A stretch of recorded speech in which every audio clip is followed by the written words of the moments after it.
Hello everyone, my name is Analise Norton and I am an interior designer, and I'm going to be sharing with you what an interior designer is and what we do, and if you guys are interested in that for your future, then I'm excited to share this with you. So let us get started. Kind of what we're going to be talking about today is a typical education path, a day in the life, job outlooks, what you could do with it. It's not just one thing, there's many aspects to it. And then I'm also going to be showing you some of my work to kind of show you kind of what we do. Before we do that, I wanted to introduce myself a little bit more. Again, like I said, my name is Analise Norton and I'm from Spokane, Washington, born and raised. I have two older sisters, and between them I have 7 nephews and 1 niece, and I love being an auntie. My nephews have so much energy, and it's just so fun to see them grow up and learn their personalities. I also love creating things and making things beautiful, which is maybe why I got into interior design. In 1 year, I learned piano and self-defense, which are vastly different things, but it's just so fun to learn and try them. I also love to travel and see different places and learn different cultures and the way people live in different cities or states or countries. And in my spare time, I also do flowers for weddings. So enough about me, let's get started. Education path. Typical education path for people, it looks different depending on where you're going for college, what you're doing, if they offer it. What I did community college for 2 years. I got my AA with interior design. Optional transfer for BA. They had a program that you could transfer to another school. The program that I did was more based on residential. That was what our focus was. The transfer was more commercial focused. Again, depending on university, if you decide to not do community college, it's a full 4 years. Like I said, I went to community college for 2 years. I only really liked residential. I didn't really want to do commercial, so I did not transfer. Really depends on what you want to do. I would say for high school courses that might be helpful to prepare you for college is typical prereqs, so English, math, anything like that. If your school offers public speaking, I think you should jump on that. I never really liked public speaking. I was very quiet as a kid, but I did a public speaking class. It was required for my education, and then I did a public speaking competition, which I never thought I would say or do ever, but I did it, and it just helps you get get comfortable with talking in front of people. Because you have to present to your clients, and sometimes when you're just straight out of college, you also have your director next to you. So not that they're going to be judging you or going to get mad at you if you say something wrong. They're there to help you and mentor you through those learning curves. So public speaking, definitely do that. Also, if you have art classes in college, we learn how to draft a floor plan by hand instead of using a program, and we also use art classes to learn how to draw furniture or perspective or a room in a 3D aspect. So if you can take art classes, or if you're just, an artistic person, then perfect. But taking an art class would be helpful. Let's define what interior design is. There are some misconceptions about what it is, and there will be things that people will tell you, and you're like, oh, that's not actually correct. We do a lot more than that. We deal with the art and science behind design, the way humans function, so ergonomics, how people sit, how people do different things. We also deal with color psychology to enhance the design of a space. As designers, we start from the ground up, the foundation. We start with meeting the clients, getting concepts of the project, creating floor plans, talking with contractors, subs, and vendors choosing materials and fixtures, and then sometimes picking out furniture. The what we are taught in school is that designers can decorate, but decorators cannot design. There's a lot of times where I will tell people that I'm an interior designer and they're like, oh, so you just pick out colors and put them on the wall and pick out pillows and rugs and et cetera, et cetera. Yeah, we can do that, but we also do a lot more than that. To define kind of what decorators are, they rearrange and place furniture. They pick out pillows, curtains, rugs. They adorn the space with decorative elements to achieve a certain aesthetic, whereas we are enhancing the interiors of a space where we are able to move walls with an engineer backing us. We can't just decide to move a wall. We do have to have those other people also backing us. So that's kind of what interior design is defined. Going into school, I'm going to be honest, I actually did not know. And now that I do know, it's exciting to educate people and tell them that interior design is a lot more than what you think. So what skills and abilities should you have? And this is not to say that if you don't have some of these, that's okay. You get to learn from that. So what type of soft skills do you need for this position? Communication, super important. You're dealing with your clients. You're also dealing with contractors. You're dealing with subs and vendors. You're dealing with your team, your coworkers. Teamwork. Again, you're dealing with coworkers. Sometimes you're working on the project together, so being able to work together is super important.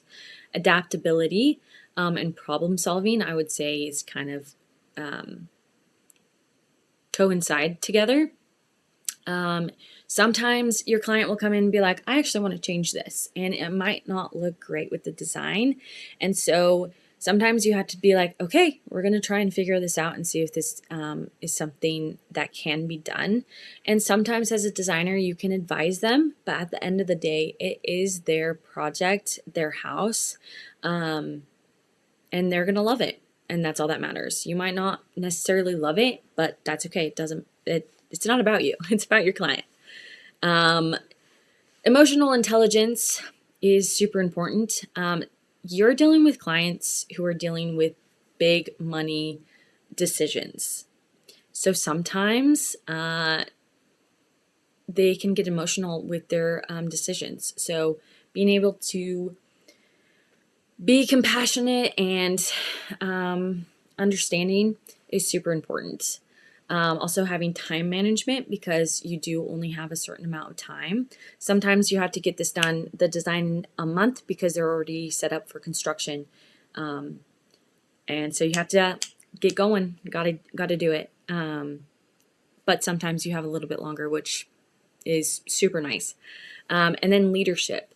Sometimes you are taking on the role as lead on the project, and you have to make sure you are able to lead your coworkers. What attributes does every good designer possess? Listening skills. Your clients are going to be telling you what they want, so you need to make sure that you're listening to them and not designing something that you want. You have to design what they want. People skills. If you're naturally good with people, great. But also people skills, it is something that you learn along the way as you get into the job career and world. And sometimes it doesn't come as easily, but as you are around more people, it will. And then you also need to read people. What is their body language? Are they going to do what you're going to say and advise, or are they going to do the opposite? So sometimes you do have to use that psychology to tell them that, hey, this is a great idea. Let's do this. So again, that's something that you learn on the job. What traits do I notice about those in the field? Sometimes I've noticed that there are people who have big personalities. I do not tend to have a big personality, so sometimes you can get lost, but again, that's something you learn, and you stand up for yourself and say, hey, I have an idea. I'm in this field for a reason. and bringing you guys ideas.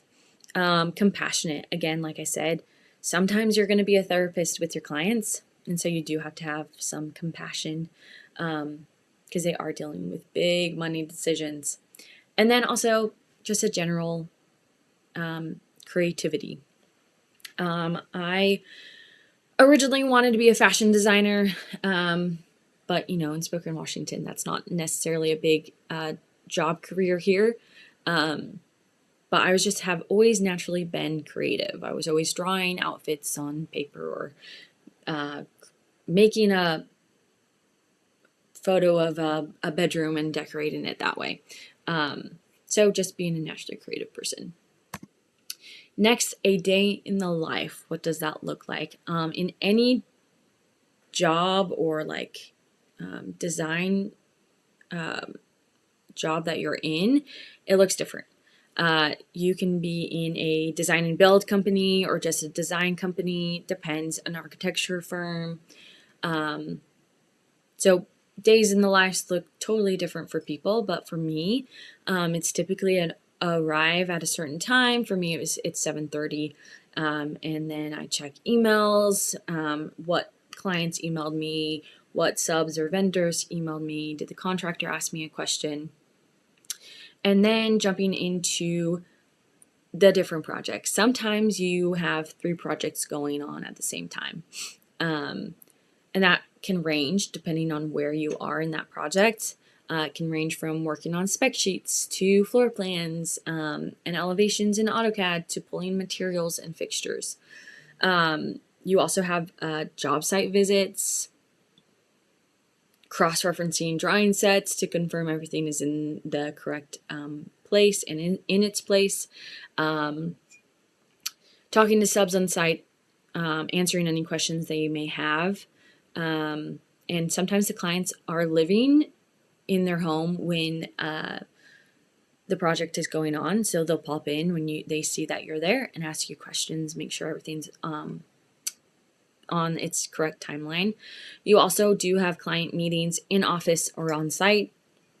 We like to do walkthroughs with the client in different sections of the timeline, framing walkthrough, making sure that they know that this wall is being moved or whatever else, and then electrical walkthroughs with the electrician so that they know, like, hey, we're putting recessed cans here and here and here, based on what we're cross-referencing the floor plan with them so that they know. Sometimes clients don't really look at the floor plans that you do, so it is really helpful to visualize with them what their house is going to look like. And sometimes the meetings when you make the decision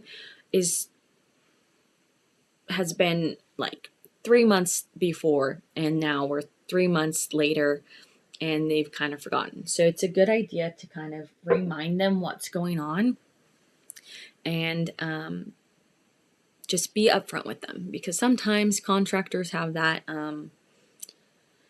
misconception that they are always hiding something or doing something behind the client's back. So having good communication, like I said before, is a great skill to have.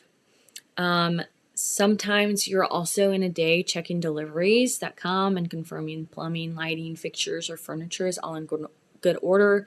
It's what you've ordered. Confirming that nothing is damaged or scratched. If it is, then you got to get on it and send it back. Okay, some work examples. These are actual projects that I have done. This is a demo plan. So over to the, I don't know if this is, when I'm looking at it, I'm looking at to my right. So we have general notes, coded notes, and then demo plan. This is for the subs who will be demoing the project. So this was a 1912s house. Their kitchen, as you can see in all red, that is being demoed. That was their original kitchen. So we were taking that completely out. And taking out a wall, taking out a door. So the subs who are demoing, they need to know what's going on. We have general notes so that they can reference those. We also have coded notes saying 1, new window, larger than existing, so that they know, we're taking this out, but we're also going to be making it bigger. There's another one, 3, demo built-in bench. And then we also have, let's see what another one is. 5, demo existing sconces and patch. So that is kind of what a demo plan looks like. This is a new construction plan. As you can see, where the original kitchen was super tiny. We completely flipped the floor plan and made the kitchen bigger, and put the kitchen into where the formal dining room was. And then where the old kitchen was is where their new dining room would be. The clients also really wanted to make sure that we, when we designed this, that it didn't look like we did this in 2025 or whatever year we did it in. They wanted it to look like it was part of the house always. So you have to keep that in mind. You have to make sure you know what kind of different designs were done, like the 1912s or whatever, but elevating it. It doesn't have to be like we redesigned this place, but it looks like we did this back in like 2000, where it feels dated. You can make it, you can design it to feel like it's the house, but elevated. Again, we also do more general floor plan notes and then coded notes. So a couple ones that we did was on 1.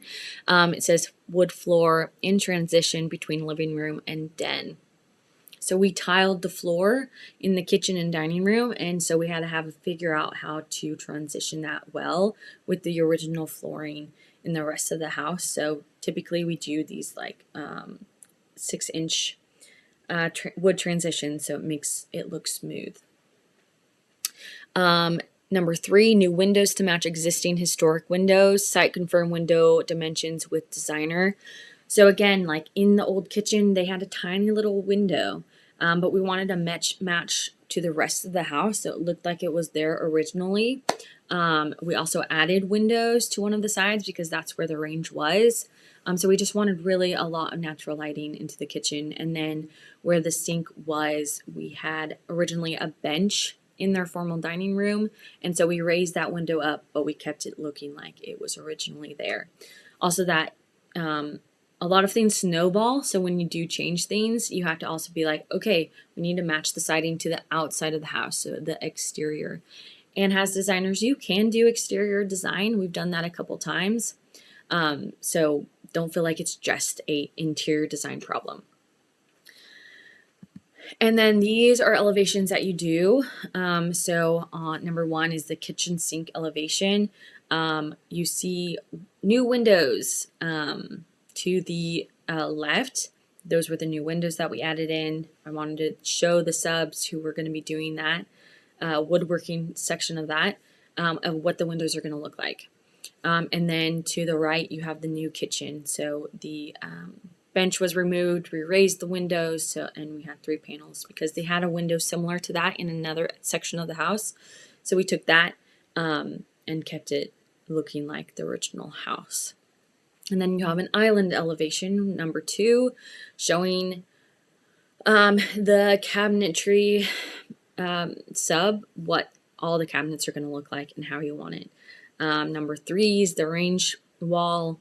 We had on one side the refrigerator, and that was going to be a paneled refrigerator, and then on the other side was the freezer. And what's so fun is that you don't just have to have stainless steel popping out in your kitchen, so you can add the cabinetry, and that's called paneled appliances. And then number 4 is just another side of the island elevation for the cabinet maker, so he can reference that. And then you just do notes on the elevations as well, because you don't always see that on just the 2D section of your floor plan. So being able to have the subs look at the elevations as well is super helpful, so that they know that. Let me see, what is one? For the cabinets, we had a note that said shaker panel full overlay cabinets in Sherwin-Williams crushed ice. So that helps the cabinet maker be like, okay, it's this color, we're doing a shaker panel. And they typically have their own dimensions on how thick they are. Typically, when it's a traditional house, I believe we try and do it 2 inches. And sometimes we'll have more custom options depending on what cabinet maker you have. Another thing that we do is kitchen specification schedules. Again, this is something that you need to make sure you have, where you're anything that you're changing or keeping, you need to note in your schedule. And this is for the all the subs to have, so that they know, like, there's going to be, this is for a different project. This is not for the floor plan we were just looking at. So this is for a different kitchen. This house was going to have new LVP on the main floor. So we're going to mention where it's coming from, who the supplier is, what the name is, product number, what the style is, what the dimensions are, what the wood trim is looking like, what the base trim is looking out, and clarifying where it's going. So throughout, and that's going to be done by the contractor. For this one, the cabinets were Rifson white oak, and it was a full overlay frameless style, and it was a micro shaker, which is about 3/4 of an inch, so tiny. And then, so we typically do finishes, we do lighting and electrical. So we sometimes, with custom homes and remodels, we do specific cover plates and outlets. So the outlets and switches blend into the home. So it's not just this white outlet and it looks like sticking out like a sore thumb. And you also are showing the subs that what lighting is going to be out, so the electrician can look at that and be like, okay, I need to do this. And then you also do the quantity, and then you also have plumbing specifications as well, so that they know, that the plumber knows what he's going to need for this project. So typically for specifications, you have finishes and materials, you have lighting and electrical, you have plumbing, you have hardware, you have door schedules and appliance schedules. And there's sometimes, depending on what project you're working on, there's a little bit more scheduling that you have to do. And then to show you kind of what it looks like finished. So from the floor plans that I showed you earlier, this is the house. This is the 1912s kitchen that we did, and this is what it looks like finished and done. So in the top left corner, we have the sink wall. Again, like I said, we had it was originally a bench, and so we raised the windows and we put the kitchen sink there. So again, this is also involving moving plumbing lines. On the bottom, from that photo, this is just kind of like an overview of the kitchen where we swapped it from where it was originally. And so you can see to the left is the range wall, then the island, and then you have the kitchen sink.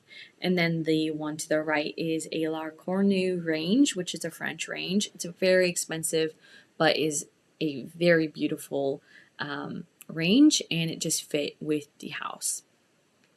And then you might be wondering what that thing is above the range. That is a pot filler, which is becoming very popular with people because sometimes they don't want to lift their heavy pots with water, and you can just pull that out, fill it with water, and you can start heating up your kettle.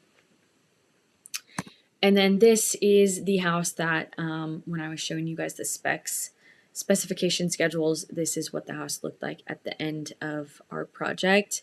To the left, they wanted a to hide where you come in from the garage, so it wasn't so people, when they came in from the front door, they couldn't see entrance to the garage. And they also originally just had like an open bench and pegs, and things were just thrown on, and they just wanted a place to consolidate that. So we created this fun little entryway bench and cabinetry, so it hides all their shoes and coats and things like that, but also a place where you can put your sit down and put your shoes on.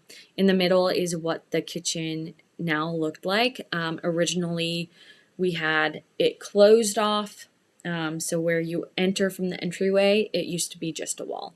So we opened that up. We also obviously had to chat with the engineer, make sure it was not a supporting wall. If it is a supporting wall, there's options to do it. Either you keep the wall there and you work around it, or you put a beam up in the ceiling, so it like makes sure we don't the ceilings don't come crashing down on them. And then we put in a island, and our client specifically wanted to seat 6 people on there, so we had to get creative. Either we make a really big island, or we just get creative and like make it a L shape.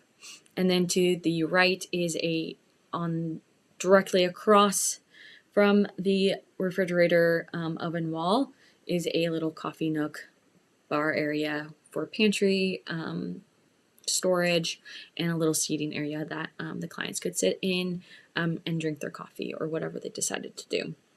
Okay, typical salary range. Obviously, it looks different, but it's around 72K to 95K a year, depending on where you are in your design field. For me, I'm a junior designer because I'm only 3 years into this career. So it really depends on where you're working. So again, take that lightly. Everywhere is different. Some job opportunities. You can be many different things. You can be a residential designer. You can work for a design firm or a design and build firm. And you may be wondering, well, what's the difference? A design firm only deals with the client up until a point, and then it gets transferred over to the contractor. Sometimes the contractor is okay with you working alongside them, and so you can continue working with the client and the contractor together, but that's not always the case. Sometimes the client only pays you until you are done with design, and then you're done, and you give all the info over to the contractor. With the design and build firm, you are working with the contractor, so you get to start from the very beginning and get to the very end. So that is super fun. You get to see your baby become from concept to actual real life. So seeing the pictures that I just showed you, those were my projects, and I got to see from beginning to end, and that's probably one of my favorite parts. And being able to see the client super happy and excited and tell you like, this is everything I dreamed of, and I'm so excited to just be able to live in my house now. You can also be a commercial designer, so that's more like hospitality design. So hospitals, hotels, coffee shops, etc., airports. You can also be a set or production designer. That is the way that I am going. I would love to be a production or set designer, which is dealing with movies or TV shows or anything like that, theater. I think that would be so fun. And then you can also be a furniture rep, a plumbing rep, a tile rep. You can also deal with wallpaper. You can design wallpapers. You can work with designing new furniture. There's so many different ways you can design and use your interior design. It's not just, you have to be a residential or commercial designer. Now there's a lot more to it. You can be a lot more different things. A lot of times interior designers will do residential commercial, and then they'll say, hey, you know what, I actually love being able to work with tile and hard surfaces like that, or countertops and stone, or I love working with furniture and being able to design it or sell it, whatever you want, working with designers and clients and collaborating with them. Or like I said, you can design wallpaper, which is super fun. So it really depends on what you want to do. That is all I have. Hopefully that kind of gives you a better understanding of what interior design is. And I hope you enjoyed. And if you are interested, I hope you get to be able to experience that and go to school for it. I wish I could answer any questions that you might have, but one piece of advice before I leave, one thing that I did want to say, and I almost forgot, if you are interested in it, I would always suggest job shadowing an interior designer or finding a design and build company that you can job shadow, just so you can actually see what it looks like in real life. So then you're prepared for what you're getting into and what it looks like. A lot of times people can romanticize interior design, and sometimes it's not always that. I'm going to be honest with you. A lot of times you're just sitting in front of your desk, just working on AutoCAD, which is one of the programs we use, which is one thing I did forget to mention. So I'm glad I'm mentioning it now. And so you're just being very technical. You're working on the computer a lot. You're getting your projects done. You get to a point where you've been creative and you're working with your clients, but now it's like, okay, we got to get this done.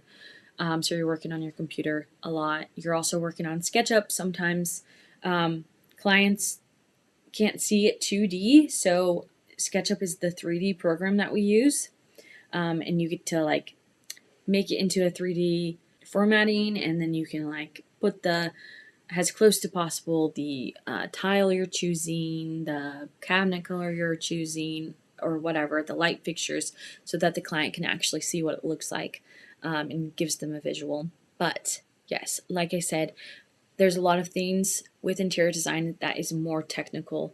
So if you're okay with that, great. You're not always going to be creative. So if you think that interior design is just fully creative, it's not always that. So there's sides to every job. Sometimes you don't love, but if you love interior design enough, that will outweigh it. So I hope you guys enjoyed, and with whatever you guys do with your future, best of luck, and I wish you all the best. Thank you.